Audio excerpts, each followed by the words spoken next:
Habang hinihimas ng magandang babae ang camel na ito, ay bigla na lamang may lumabas na pink na organ sa bibig nito, pati rin ang mga camel na ito. Ito naman ay may parang lobong lumabas sa bibig. Sabi ng iba, ito daw ay ang kanilang dila. May nagsabi rin na ito daw ay lungs o heart nila.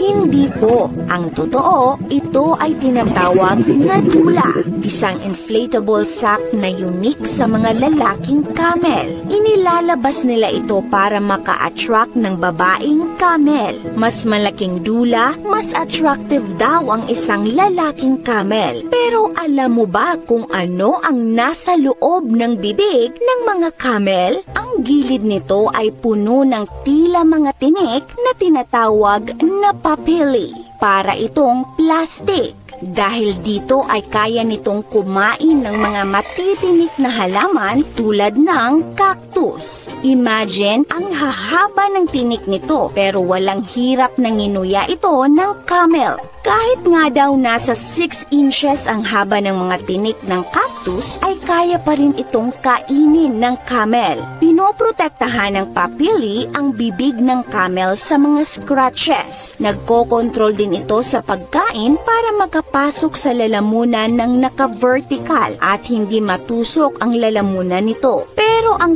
pinaka-importanteng parte ng katawan ng camel ay ang kanilang umbok sa likod. Sa Middle East, itinuturing itong pinakamahal na parte ng camel at maraming tao ang paborito itong kainin dahil sa laman nito.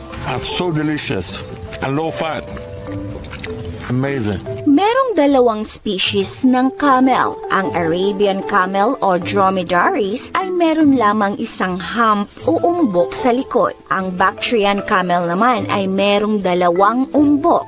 Marami ang naniniwala na ang umbok sa likod ng camel ay naglalaman ng tubig kaya sila nakakasurvive sa disyerto. Pero mali po ito dahil ito'y naglalaman ng mga taba. Bale, ito ay storage ng kanilang taba. Kaya nitong mag-store ng hanggang 36 kilograms ng taba. Ang camel ay isa sa mga hayop sa mundo na ang taba ay naiipon sa iisang parte lamang ng katawan at nakakatulong ito na mapanatiling malamig ang kanilang katawan lalo na sa mainit na disyerto dahil mas mabilis na lumalabas ang init sa ibang bahagi ng katawan nito. Ang naipong taba ay ginagamit ng mga